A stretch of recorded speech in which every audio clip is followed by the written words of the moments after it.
In today's video, I will walk you through how to use Gate Reward Center. This feature lets you claim bonuses, vouchers, and other promotional rewards that can enhance your trading experience. Once you're logged in, navigate to the rewards. You can usually find it through your profile menu. Inside the Reward Center, you'll see a list of available rewards, vouchers, and promotional campaigns.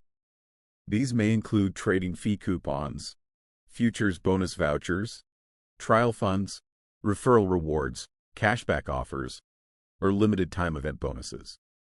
Browse through the available rewards and tap or click on any promotion to view the details. Be sure to read the eligibility requirements, expiration dates, and any conditions that must be met before you can claim or use the reward. If a reward is available for you, simply click the Claim button. Some rewards are added to your account instantly, while others may require you to complete specific tasks, such as making your first deposit, reaching a trading volume target, inviting friends, or participating in a promotional event. Remember that many rewards have time limits and usage restrictions, so it's a good idea to redeem them before they expire. Reading the terms and conditions can help you get the most value from each promotion. And that's how you use the Reward Center on Gate.com.